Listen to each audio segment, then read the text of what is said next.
1984, je suis invitée par un ami, Dominique Carré, qui est éditeur d'art, à aller rencontrer un photographe qui a travaillé beaucoup sur le Maroc dans les années 30, autour des vêtements, des bijoux, de toutes les cérémonies juives et berbères, parce qu'il s'intéressait beaucoup aussi au monde berbère.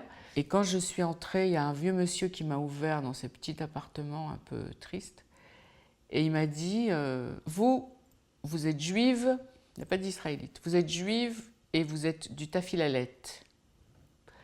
Je sais, je connais très bien cette région, vous venez de là. Et il a sorti des photos.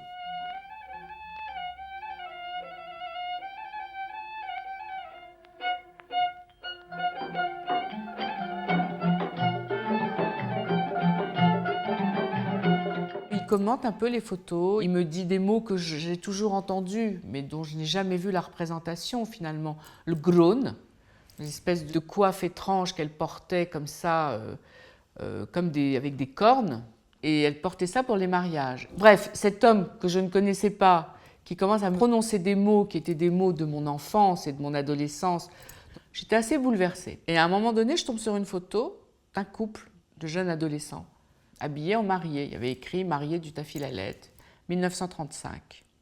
Et je dis à Dominique, mais c'est incroyable cette photo, regarde cet enfant, on dirait Sébastien. Alors, Sébastien est un de mes neveux, qui ressemble beaucoup à mon père. Et puis on s'en va, après avoir acheté des photos, Dominique achète des photos aussi et on part. Et le vendredi soir arrive et je vais rue du Trésor, dans le Marais, chez mes parents. J'arrive et je raconte l'histoire à ma mère, qui dit « Ah, mais c'est incroyable », elle commence à regarder les photos, elle reconnaît le groen, le bnika, à nouveau les mêmes mots qui reviennent. Mon père ne veut pas regarder les photos parce que c'est Shabbat qu'il se prépare pour aller à la synagogue. Il faut dire que mon père était rabbin et on le laisse dans la cuisine où il se met à regarder les photos tout seul. Et tout d'un coup, à l'autre bout de l'appartement, on entend un cri. Et c'est mon père qui dit « Venez, venez, venez » en arabe. Et il nous montre la photo et il dit « Mais regardez, c'est moi ».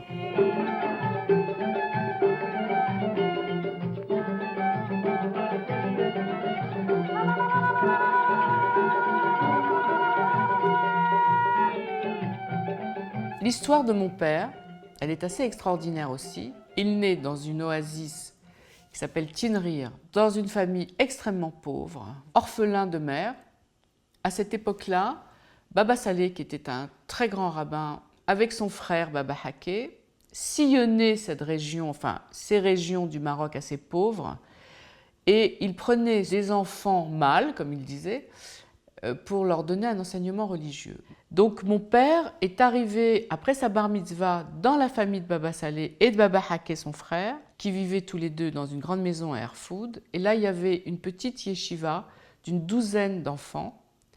Mon père en a fait partie assez vite. Quand il finit ses études, il est rabbin, mais il ne trouve pas de travail au Maroc. Finalement, il en trouve de l'autre côté de la frontière, en Algérie, dans un endroit qui s'appelait Colombéchar. On quitte l'Algérie en juin 62 à l'indépendance, on va passer 1 an et demi à Marseille, on arrive en 63 à Paris. Il va s'occuper dès 1972 d'une synagogue qui existe toujours aujourd'hui, qui est rue du Bourg-Tibourg, dans le 4e, tout près de son appartement.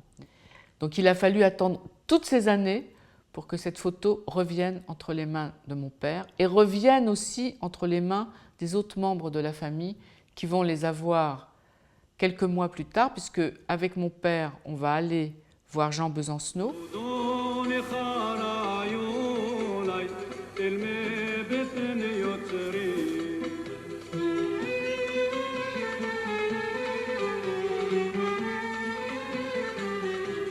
Jean Besancenot nous raconte le souvenir qu'il a de cette photo. Il est aidé par l'armée française, puisque le Maroc est sous protectorat. Il arrive dans cette famille et il demande, via l'armée, via le capitaine, comme il a dit, de prendre en photo des jeunes gens, de prendre en photo des jeunes mariés. On lui amène une petite jeune fille de 12, 13 ans, 14 ans, il ne savait pas exactement, très jolie. Et quand il demande où est son mari, on lui dit que le mari a une quarantaine d'années. Donc là, il est un petit peu... il n'a pas envie de faire une photo d'une petite jeune fille et d'un homme de 40 ans, qui lui en est déjà à son 2e mariage, il avait déjà des enfants. Donc il demande s'il n'y a pas un enfant mâle, comme il disait, qu'il pouvait marier, entre guillemets, faussement à cette petite jeune fille. Et on va chercher un des élèves de Baba Saleh, qui est mon père. Et cet air absolument mélancolique et triste qu'il a sur cette photo, moi j'avais pensé que c'était parce qu'il était adopté par une autre famille, pas du tout, c'est parce qu'il a honte d'être sans chaussures. Et Besancenot dit, on n'a pas le temps d'aller chercher les chaussures, on fait la photo parce que la lumière va tomber. Donc Besancenot raconte ça, mon père s'en souvient très bien, raccorde, disons, l'histoire avec Besancenot, et on invite, mon père et moi, Besancenot à dîner un soir de fête. Il va venir rue du Trésor, chez mes parents, un soir de Pessard. Et à la fin du dîner, au moment où il s'en va, on le raccompagne, mon père a un geste incroyable. Il lui dit « Attendez, attendez, ne bougez pas ». Donc on l'attend et il s'en va. Et Besancenot voit mon père partir de dos dans ce couloir et il dit « C'est mon petit garçon, c'est mon petit garçon ». Et mon père est revenu en fait avec un des vêtements qu'il portait sur la photo, que ma mère avait gardé, et il l'a offert à Besancenot.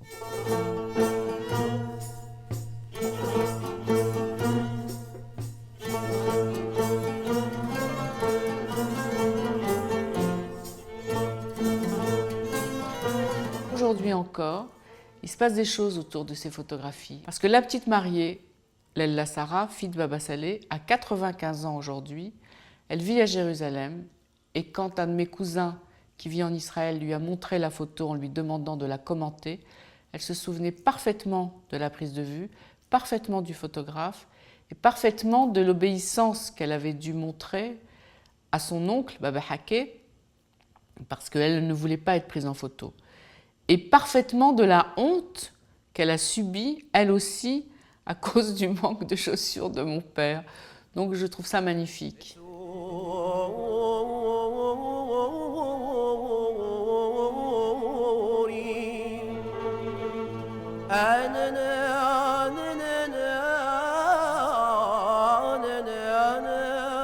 Mon père, à la fin de sa vie, il m'a appelé en me montrant la photo et il m'a dit « Ma fille, est-ce que maintenant, avec toutes les machines modernes que vous avez, tu peux pas me rajouter des chaussures ?»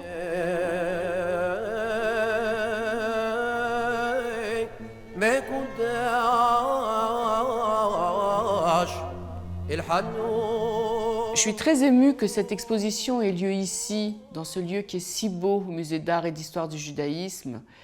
Et je suis très émue d'une part parce que c'est un travail qui rend hommage à mon père, à ma famille, à cette famille marocaine, juive, si prestigieuse dont je fais partie, mais aussi et surtout parce que cette exposition rend hommage à Jean Besancenot, qui est un photographe qui est totalement inconnu, qui est mort dans la misère en 1992.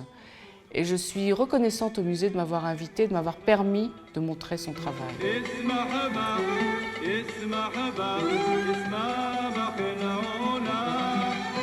Isma